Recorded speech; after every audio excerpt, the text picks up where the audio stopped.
I recently did a video on the Steagles, an NFL team that was the result of merging the Philadelphia Eagles and the Pittsburgh Steelers. Great video, amazing video, definitely check it out after this one. But something that I noticed when doing that video is that all of the major professional sports teams in Pittsburgh have the same colors, black and gold. And it turns out it's the only city in America where this is the case, where every major professional sports team in the city has the same team colors. Naturally, I had to get to the bottom of this oddity, and fortunately I did, so now we can all learn something. Today, let's examine the most uniform of uniforms from the Steel City: the teams. So for the purposes of this video, I'm going to show a pretty North American bias and declare that the major sports for inclusion are baseball, American football, basketball, and ice hockey.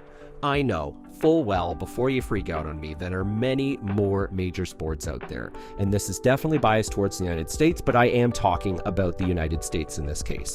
And honestly, there are more sports teams in Pittsburgh, and they all have black and gold too, so it doesn't even matter. Today, Pittsburgh has franchises in 3 of those major sports. In baseball, they have the Pittsburgh Pirates, founded as part of the American Association in 1881 under the name Pittsburgh Alleghenies, before the club joined the National League in 1887. The National League later then combined with the American League to form Major League Baseball as we know it today. Winners of 5 World Series championships and 9 National League pennants, the team has been popular for decades, with a string of famous players on their rosters, including Hall of Famers like Willie Stargell, Roberto Clemente, as well as the not quite Hall of Famer Barry Bonds. In American football, Pittsburgh has the vaunted Steelers, founded in 1933 with a huge whack of success over the decades. This includes 6 Super Bowl championships, 8 conference championships, and an incredible 24 divisional championships, making them a perennial contender and one of the most successful franchises in NFL history. Finally, the newest team is the Pittsburgh Penguins, who play in the National Hockey League and have done so since 1967. They've made it to the Stanley Cup Finals 6 times, winning 5 of those appearances, including back-to-back titles twice in their history. In 1991-92, they were led to repeats by all-time greats Mario Lemieux and Jaromir Jagr, and in 2016 and 2017, they did it again with the next generation of all-time greats like Sidney Crosby and Evgeny Malkin.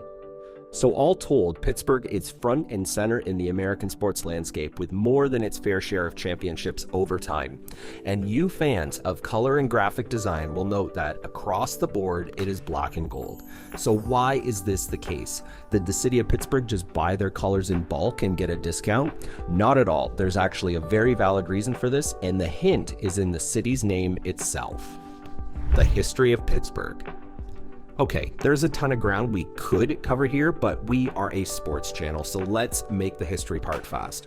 Obviously, Native Americans had been in the area for centuries, likely due to the highly strategic and extraordinarily useful fact that the area sits at the intersection of where the Allegheny and Monongahela rivers meet to form the mighty Ohio River.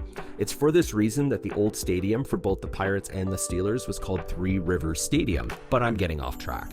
The same strategic and useful location for the Native Americans was quickly noticed by European settlers and explorers who valued it for the same reasons. In the mid-18th century, French explorers from Quebec launched an expedition to try and connect Canada to French Louisiana via the waterways. But the British were obviously not too thrilled about this, so they quickly built a fort in the area called Fort Prince George. The French drove the British out of there and constructed a fort of their own called Fort Duquesne, and during the French and Indian Wars, what would eventually become Pittsburgh was a major battleground. British General Edward Braddock was sent to take the fort from the French, and he was joined by his aide, a young major by the name of George Washington. You may have heard of him. This British and colonial force were defeated, though the defeat was later followed up by triumph, as in 1758, General John Forbes finally took the strategically critical intersection. To solidify their position in the area, work immediately began on what became known as Fort Pitt, and this fort would eventually lend its name to the entire settlement, which, of course, would eventually become Pittsburgh. And with that bit of history out of the way, we can talk about how the Pitt got into Pittsburgh. William Pitt the Elder. Do you recall the scene in an episode of The Simpsons where Barney and Wade Boggs are arguing about their favorite British Prime Minister? Barney was firmly on the side of Lord Palmerston, but Wade Boggs, outstanding baseball player, Hall of Fame third baseman, and student of British history, insisted it was Pitt the Elder. While their debate ended poorly, there is no debate in Pittsburgh because this is Pitt the Elder country. William Pitt, or the first Earl of Chatham, was born in 1708, and he was the British Prime Minister for just a couple of years from 1766 to 1768, but he was a statesman and a diplomat for far longer. History likely best remembers him as the wartime political leader of Britain during the 7 Years' War, and the previously mentioned French and Indian War was basically the North American front of that 7 Years' War. And because of his outsized influence on the political and military events of the day, and because when you're taking over territory, you gotta name stuff anyway, William Pitt got his name on the local fort, and eventually the whole darn town. And being a wealthy and powerful British guy in the 18th century, he had everything that goes with it.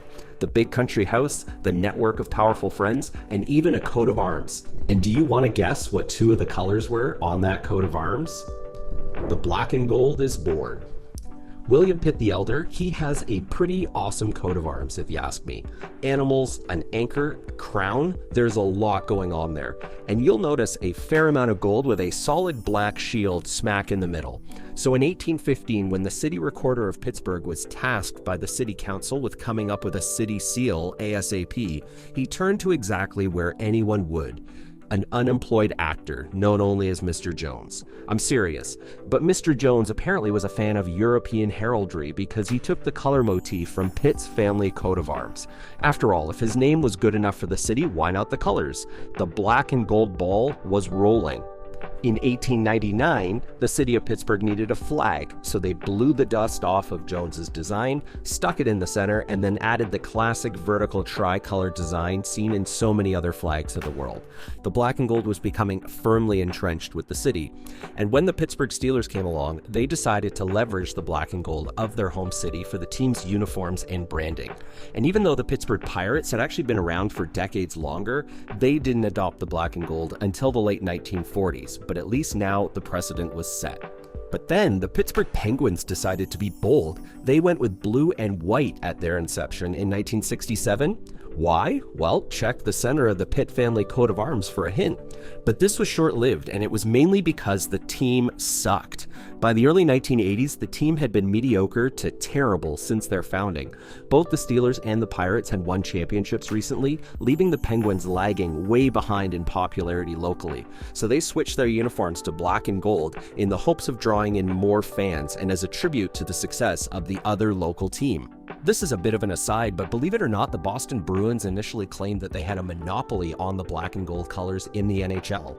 However, the Penguins prevailed by virtue of a precedent set by an old Pittsburgh hockey club of the late 1920s, which featured the colors. So curiously, this hockey club had the black and gold before even the Steelers and the Pirates, showing just how ingrained the colors were in the fabric of the city. And so, since the early 1980s, every major professional sports team in Pittsburgh has featured that stereotypical black and gold.